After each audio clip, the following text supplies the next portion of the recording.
Hey, everybody. Thanks for jumping on. Got a real special guest today. 25 years in the business, coming up on 26. Number two Coldwell Banker agent in the world. He has sold a ton of homes, been a coach, all kinds of stuff. We're here with Jay Kinder. Stick around. It's going to be good.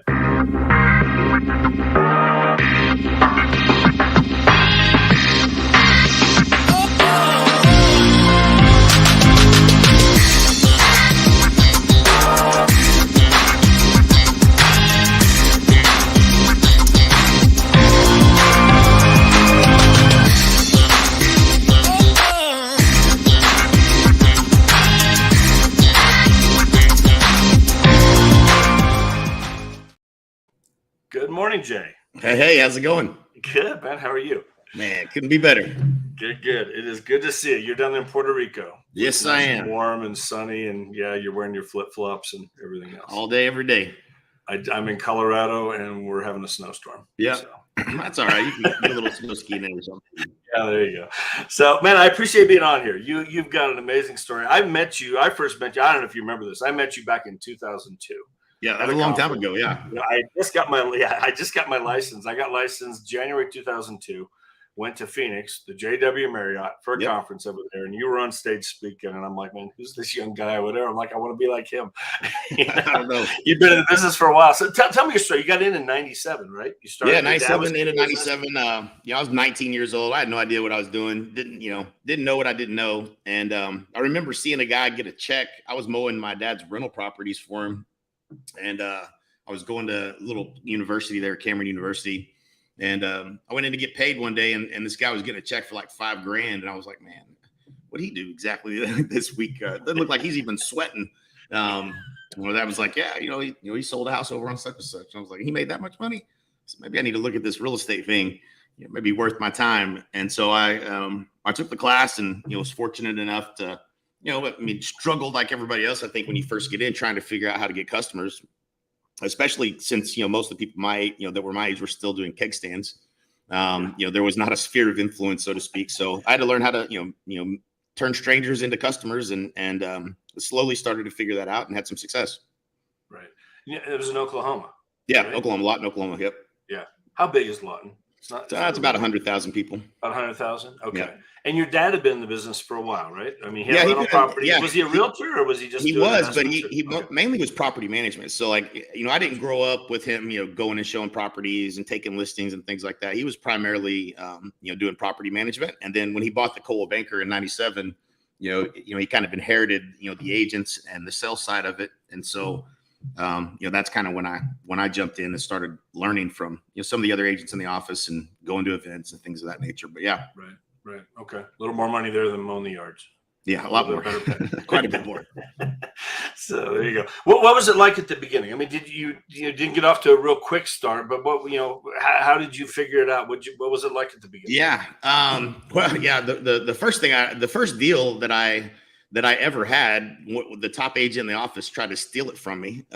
So I learned real quickly that it was kind of a dog eat dog world. Even in my own dad's office, this guy was still trying to steal my client. He was successful at it too.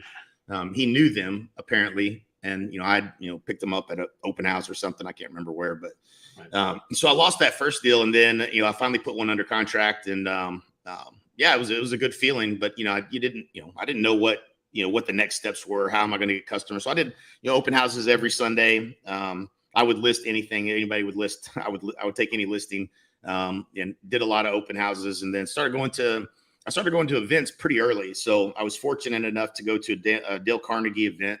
It was like a 6-week program. And that really helped me kind of refine, kind of my people skills a little bit. And then not long after that, I went to this training called, it was Bruce Tanner was the guy. I don't even know it was the National Sales Institute or something like that.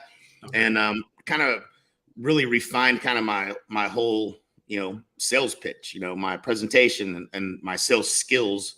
And that's what really helped me because then I started going after FSBOs, expireds, and, finally had some success. And then I was like, okay, I can do this, And I think my first year I sold 22 houses, then I sold 39, and it was like 71, and then 100 and something, then 200 and something, and then on up to 500 plus homes a year. But yeah, it was, it wasn't easy. That's for sure. I think part of the reason I ended up, coaching was because of how challenging it was to figure it out. And that I didn't feel like there was anybody really teaching people how to build a business. It was just, a little bit of tips here, tips there. Some of these guys were teaching referral by referral only. Some people were teaching prospecting, like Mike Ferry and some of that stuff and stuff, but nobody was teaching you all of it. So you had to go to all these different events, pay all these different people, and still had to go back and figure it all out. And so, yeah, that was, it was a fun ride, for sure. But, we felt like, we could help agents, have more success faster. And, obviously we get to do that now every day.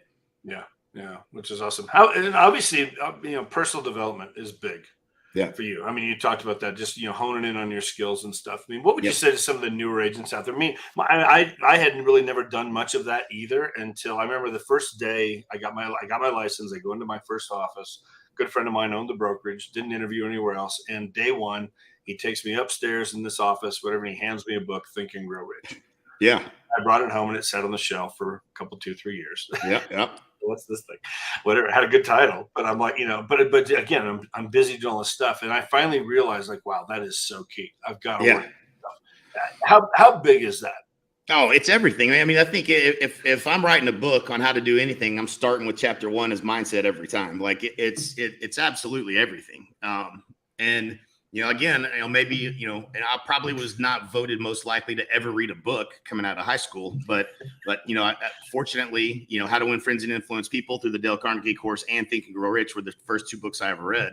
Yeah. And man, it was life changing. I've read that book many times since then.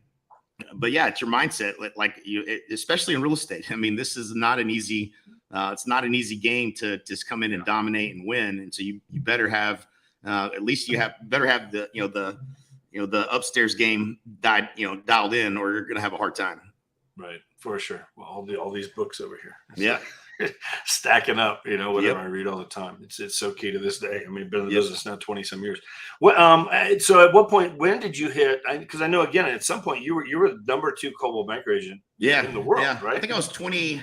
I was 27 or 28, and I was number 2 in the world. Ironically, one of my good friends and mentors was Brian Moses, who was number 2 in the world for Coldwell Banker as well, which I always jokingly say, be careful who your mentor is, because I never made it to number 1, and neither did he.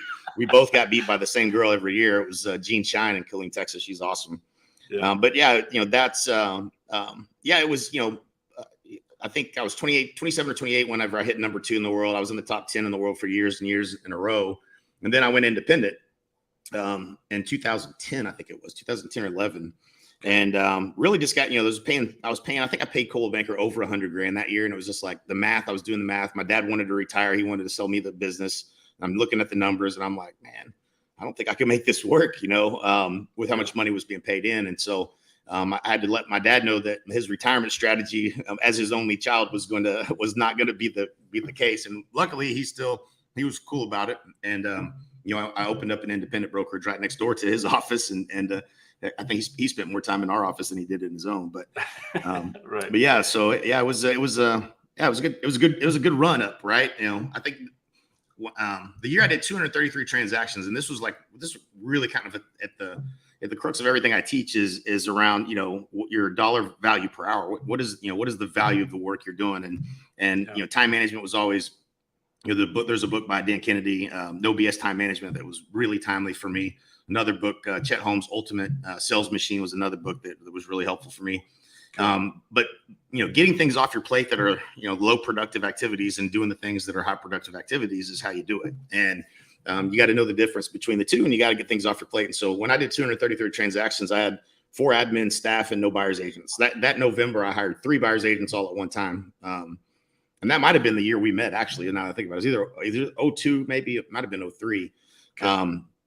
But yeah, that was, I was spending my time with people, either showing houses or I was face-to-face on listing appointments and everything else. And, most of that stuff I wasn't any good at anyways, right? The paperwork and, all the other things that you have to do, to complete the transaction. But I just learned that, that if I don't change the outcome of whatever's being done, then it's probably something I shouldn't be doing. And started really delegating, and then built a team around me. Had as many as like 20 agents at one point. that wasn't also not the answer. I'd rather have a handful of really good agents than 20 ever. Yeah, that was kind of the journey I went on. Was it at Coldwell Banker that you built a team? Yeah. You built a team there and then shifted off to do the independent brokerage. Okay. Which is kind of the progression a lot of agents. Yeah. Sort of the ladder that agents tend to take it once they get going. I built a team. I never wanted a brokerage. That was for me. I just never wanted the liability. But I remember when I left, I was at Keller Williams from 2005 to 2010. And we did very well. We had a team. We had the number one team. I'm in Colorado Springs for the 5 years I was there. And I remember leaving there. And again, same thing, no issues with Keller Williams, but not paying anywhere close to what you were paying. But it was still, whatever, $105,000 after 5 years that I had paid them. I'm like, what am I doing? I'm not using any of their stuff. I had all my own tools, all my own websites, all my own systems. And I'm like, what am I getting for my money? Like, a nice business card, I guess. I don't know, good logo. I could put on, there's got to be a better way to do it. So that's the reason I've moved every time. It made more financial sense for me. For myself, for my family, for my future. You got to think about that stuff. So, whatever. So you did the independent brokerage. That was the next step for you. Yeah. You had that for how many years, the brokerage? So it went 2011 till actually, I think I sold it before 2016 when we started another brokerage, Michael Reese and I, in Dallas, but we started that in 2016 and moved over in 2017 to eXp. Okay. I think I sold my team in Lawton to a couple of guys that were with me from the very beginning in probably 2015, I want to say. 2014 or 15, I sold the company to them. Yeah. What were the biggest challenges you went through starting a brokerage? There's going to be people watching this, they're thinking that's the step. Which again, I'm not down on that. If that's what they want to do, that's what they want to do. That's awesome. Well, yeah. What were the positives of it? Let me ask you this: what were the positives? Yeah, the positives. I was worried that when I went independent that I was going to lose business somehow because I'd been Coldwell Banker for so long, and that definitely wasn't the case. Like it didn't miss a beat. Like everything that could have possibly went well is like we didn't even change. It was like nothing really changed. Yeah. And so it was a good experience. Where I had the most struggle was going through 07 and 08 was definitely was painful. Major drop in the marketplace. You just couldn't have. I tried to work my way through that. Outwork. But my lesson was the lesson I walked out of 07, 08. It took me till about 2009 or 10 to like get back to where I was almost like I had that much of a setback financially. I had to get back into production. I'd stepped out of production. I got to go get back into production again, which that's like getting let out of jail for the weekend and having to go back on Monday. That's the last thing you want to do if you've ever stepped out of production. I really enjoyed that. And I was spending more of the time on the coaching and training stuff that we were doing.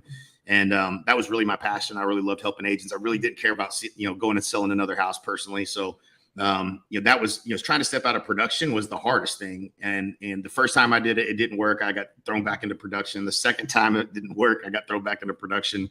And finally, I had the right mentor in 08 or 09. I read a book called Simple Numbers, Straight Talk, Big Profits, which was my native genius is not the accounting side of things. I don't make it rain, but that wasn't what that part of the business wasn't my strength. And so, I had to learn, the financials and how to really run it like a business. And ultimately, got the business running at 22% pre-tax profit without me in it. And, that was a huge win because, I think when we first started, it was like negative 3% profit without me in it. And so we figured out how to run it lean and mean and make it make some money. But it was, it was in Lawton, Oklahoma, average sale price $135,000. So like we really had to lean it, we had to be running a lean machine in order for us to produce the way we were.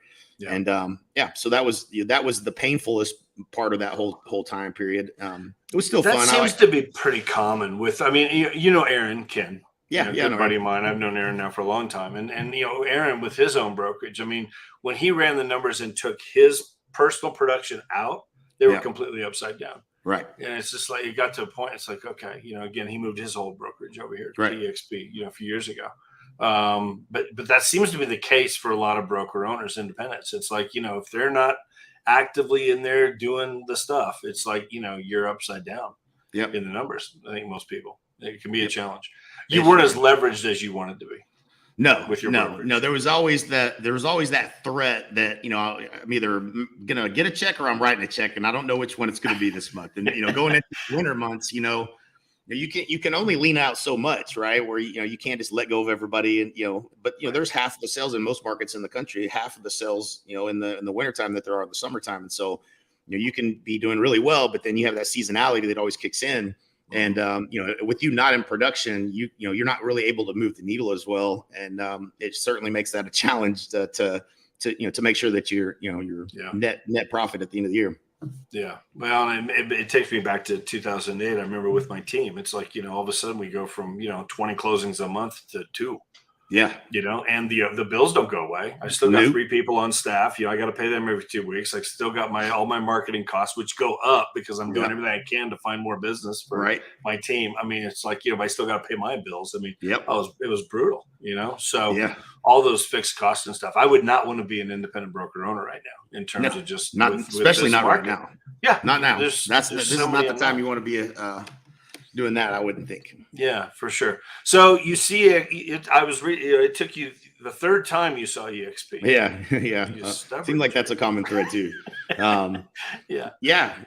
What was it like? I mean, when you first saw it, I mean, it obviously didn't click in the first couple times, where the 3rd time it made sense. I got pretty excited about it the 2nd time. The first time that I heard about it, I just didn't know the guy. I didn't know anything about the model. I didn't watch any, I didn't do any research or watch any videos or anything like that.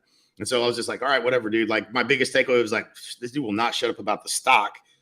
And so for me, we had started a brokerage, and we were having quite a bit of success in growing it. And we were already in Texas and also in Georgia. And we were running into the challenges of trying to scale something across multiple states. That's a whole nother ball game, by the way. The number of entities and legal structure and all the things that we had to set up for mortgage, title, all this, it was super complex. And so, in looking at the model the second go around, I listened to it was a webinar somebody had done, and actually a good friend of mine that's not at eXp, it was a client of ours for a long time. He said, hey man, you should look at this. It looks kind of like what y'all are trying to do. And so I looked at it and I was like, man, that sounds pretty dang good. And I liked what I saw, but it wasn't the right timing, right? It's like it wasn't a good time for us to try to pivot from what we were doing. And so the 3rd go around, it was Al Stasek, who was also one of our coaches in our coaching company and a longtime friend and client. And he said, man, look at this for me and just tell me, because he had just lost his 2 top agents again. You go through that cycle where you lose your top producers. That's always painful. Yeah. And so he was just, we were in every mastermind, we had all the top agents that I know of and that we've ever coached or worked with.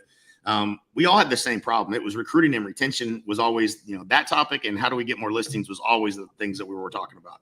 Yeah. And we're just trying to figure out how do you create a model where people don't want to leave, like they never want to leave. And that was what we were trying to figure out, and we hadn't figured it out. And when I looked at the eXp model that time, I was like, man, if all of this is true, this might be the most brilliant model I've ever seen. And I couldn't ignore that. You can't ignore it once you really understand and see it. You really can't ignore it anymore. And so I literally flew to an event that was eXpCon. I think it was somewhere in Florida that year. Okay. And it was and I met Glenn, the leadership team, Jason Gessing, Gene, Frederick, Brent Gove showed me around. I've known Brent since back in the day when we met at the events that we used to go to Proctor's. So I've known Brent forever. And I remember walking into the room, and it felt like one of our events that we used to do, our Exponential Growth Summit. It felt really similar to that. And then I started seeing some familiar faces, Jeff Willems, and some of these guys that I've known for a while. And I'm like, this is interesting. This has a different feel to it. And you could kind of feel the excitement. It was palatable. And so they showed up on the screen, the 5,000 agents that they just hit or whatever. And we went back and we went all in, and that made our announcement, moved our brokerage over, and then started having conversations, where everybody didn't know. Nobody knew what eXp was, and if you pulled it up in your MLS, there was nobody that was producing any real production. And so we overcome all those challenges, and life-changing decision. This the best business decision I've ever made. Without question. I know when I looked at it, it'll be 5 years in February that my wife and I made the move over here. And I remember when I looked at it and started, it took me about a week. I mean, I did my due diligence, and I remember when Sean called me, Sean Stewart called me, hey, you need to look at this. And I'm like, been there, done that. Like, the big companies, I'll look. I've always been open to looking. You don't know what you don't know. Right. But there's no way I'm moving. And a week later we moved because it just made too much sense. But one of the things that happened too, I started digging in and I'm looking, I'm like, wait, again, all these names that you mentioned. I mean, I know all these guys. Like, and again, you become who you hang around. I'm like, wait, Jay's there and Jeff is there and Brent's there. And, Rob Flick, I've known Rob Flick for 15 years. I mean, like all these guys are there. Like, okay, like I'm in, Sorry, you can't ignore it after a certain point. Yeah, for sure. But yeah, I think, for me, and I'm sure you had probably a similar kind of a process that you went through is like, I felt like I had to get my ego out of the way. I had to understand I'm not stopping what I'm doing. I'm only just using this platform to do what I've been trying to do, which we had a vision of 3 and 8 of 2,000 partners by December 27th, 2024. That was the 10-year vision we set. We actually said it was 8-year vision. We set it in 2016 when we started the brokerage. Yeah. And, now I'm at, 9,000 something agents, right? And it's 2022 still, so like, was this a better model to build this on? Absolutely it was. Certainly grew a lot faster than we were ever going to anticipate growing. So pretty cool to have that experience. But my ego was definitely the thing that would have kept me from doing it. Nothing else. The math, everything made sense.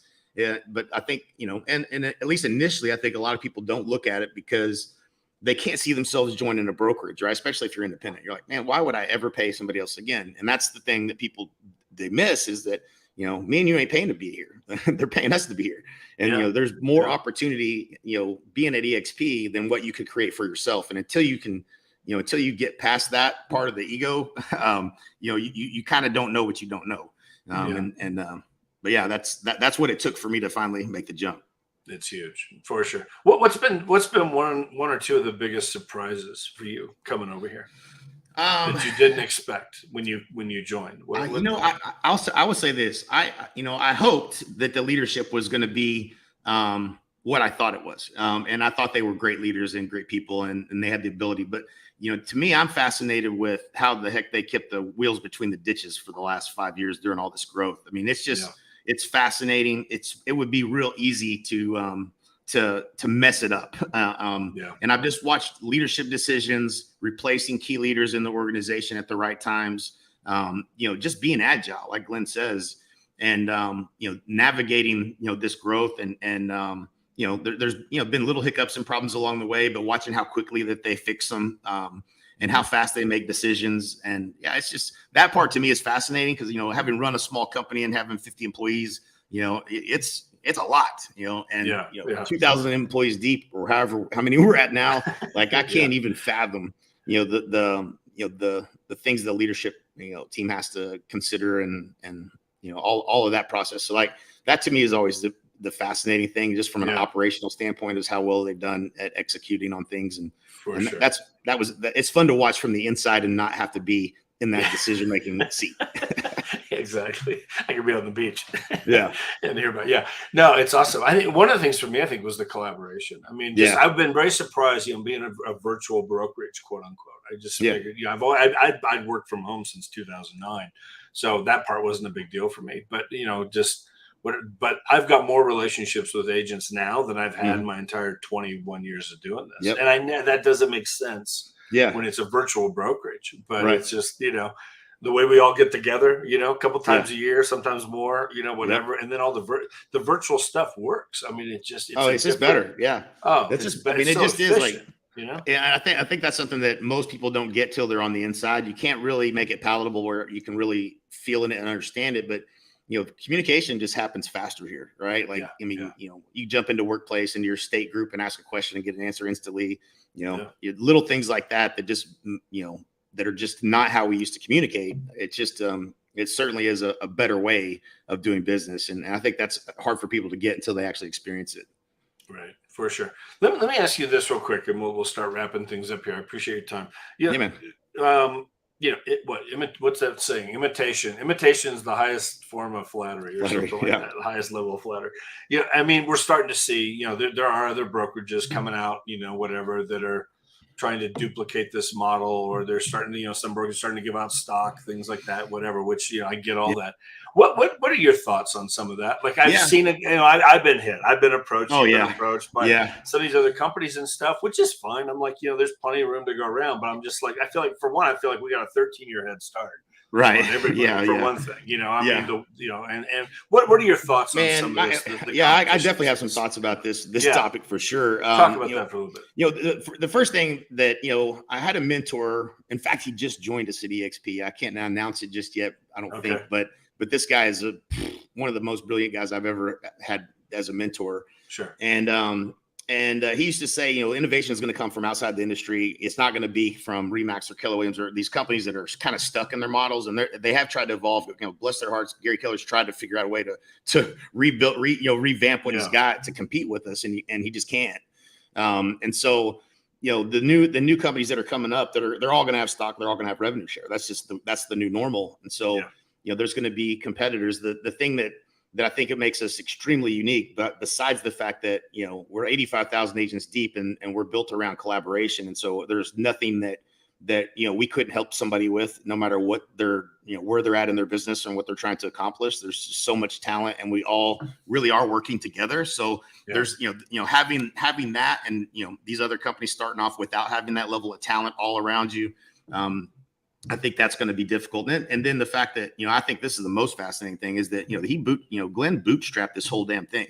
And he maintains, and the agents and the employees and Glenn and ownership is it's in his hands. It's not in the hands of investors. And, I don't know how long these companies, especially going into a downturn, are going to be able to sustain, not making money and then having to raise capital on a model that's not profitable. So they're probably going to have to change their business models along the way, which it was always a fear I had too.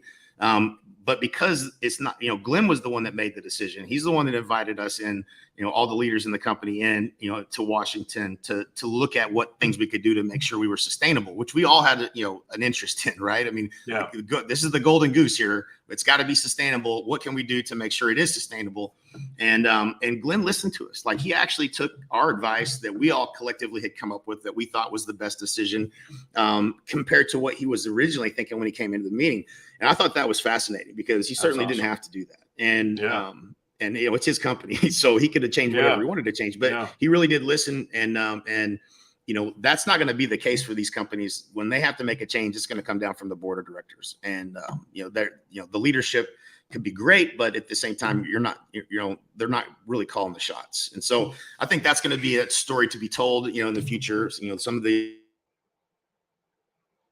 but they're all trying to do it also on less company dollars. So that's a big concern if I was there, because if the company can't make money, it won't be the first time a company's gone under in real estate, and they have done that in the past. And in fact, most of the time, Help You Sell.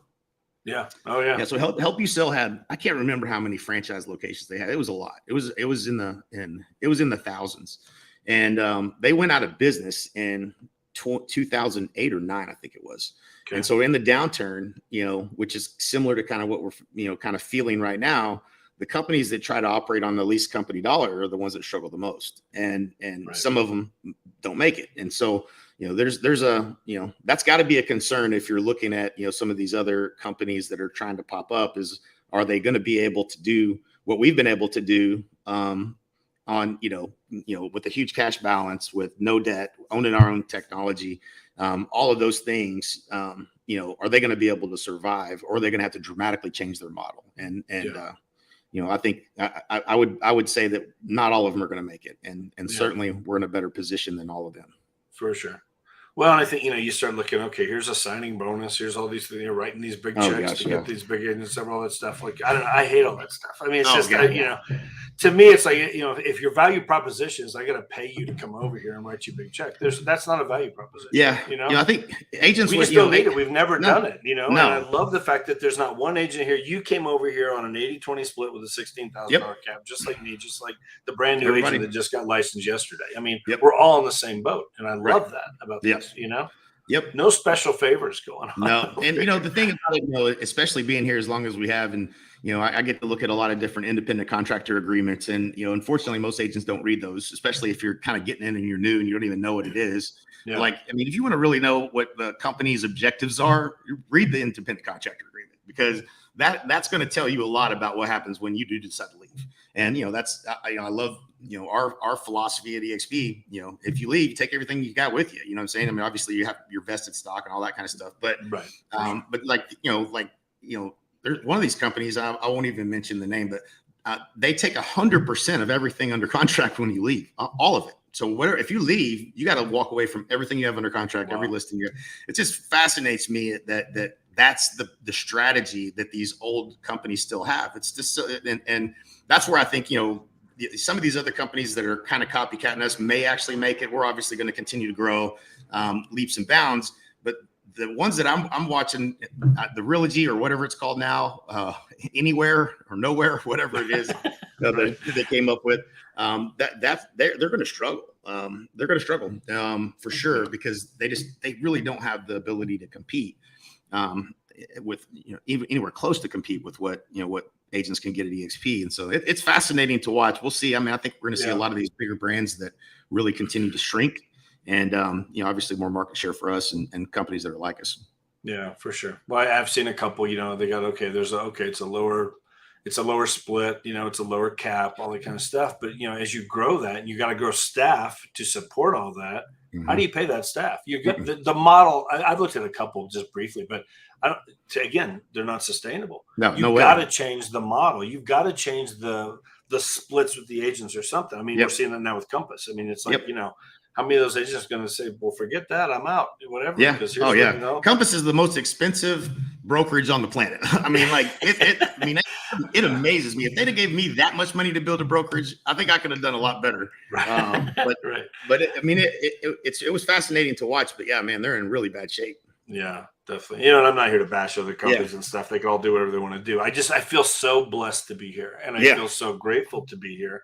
I feel very protected here. Mm-hmm. You know, again, as the market shifts and the way that collaboration goes on amongst you, you bring the top agents together and how they mastermind on that. And that I didn't know that about that. You know, you guys being up there in Washington and Glenn, you know, actually listening to what you guys are all saying. It's like, but again, that's so powerful when you've got that kind of collaboration going on with the top agents. I feel like, you know, we're all in a good spot here. Like as the market shifts, we'll shift with it, you know, and as whatever. And we're going down that path in a good way.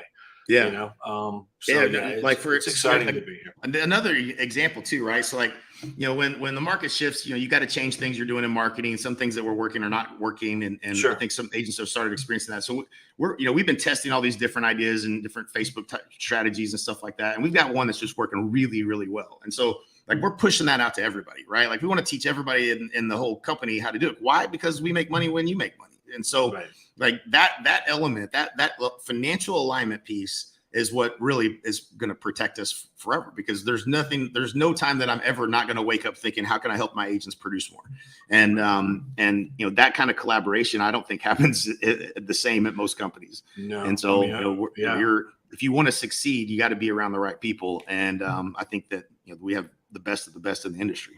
Yeah. People are sharing everything here at a level that I've never seen before. Yeah. I remember when I was at Keller Williams, I trained there probably 10 times. I love doing it, you know, love getting out there. But I remember where I was at and they wanted me to, you know, I'm paying $20,000 a year to be part of a coaching program and come in here and teach all the agents all the stuff you're doing. Right. Like, no, I'm like, they can pay $20,000, whatever. Right. I'm training I am training my competition. That's the truth of it. Especially right now when listings are like, you know, man, at a premium. It's like, I'm not going to give my listing presentation away to everybody. Yeah. You know, now here I'll do it all. Because the better we all do, the better the company does, the better our stock does. It's a completely different mindset being a completely different model that just hasn't existed before. So, you know, it's not just another model. I love what we're doing. So, any last thing you want to share before we wrap it up, man? I appreciate you having me on. You know, I mean, I appreciate you having me on. It's always good to connect and share. You know, you never know who's listening, and maybe listens for the right, you know, this time the message hits or strikes home. But you know, if you're out there, you're struggling and you want to do better, man, this is something you should be looking at. That's for sure. Definitely. At least look. Doesn't hurt to look. It's free to look. Yep. You can always leave. They'll take you back where you came from. You know, Right. and that's when I saw this, I'm like, God, what if this works? What if this does what I think it could do? I'm like, what do I have to lose? It looks like I have a lot to gain. Right. You know? And if it doesn't work, I'll go back. You know, whatever. Right. I'll negotiate a better deal going back. You know? Right. But I'm like, I have nothing to lose. And man, it's like, you know, oh my goodness. It's like sometimes I do. I pinch myself sometimes. You know, I was just telling you before we got on here, my wife and I just got back from Italy for 2 weeks, you know, and it's allowing us to do things that we just weren't able to do. I mean, you know, I mean, whatever the revenue share is just opening up doors for us in such huge way. But I sleep better at night too. I care about the market and the economy and all this kind of stuff, but I'm not losing sleep over it. No, you know, because there's just a peace of mind knowing that, you know, you've got all these. I mean, the way this model is set up to take care of us, you know, and they allow us a lifestyle that we all thought we were going to get when we got into real estate, but just doesn't exist. Yes, that's so true. So anyway, well, good deal. Well, I appreciate your time, Jay. Seriously, congratulations on everything you've done, all your success. I know we got a long way to go. We're all in this thing together. So you got it, guys. If you have any questions for either Jay or I, put them in the comments, whatever. We'll definitely get back to you. You know, hit the subscribe button there on the YouTube channel. Give us a couple likes. We definitely appreciate your time. So guys, have a great week. Jay, have a great Christmas coming up. You too, man. Enjoy your family. All right. We'll talk to you soon. Take care, everybody. See ya.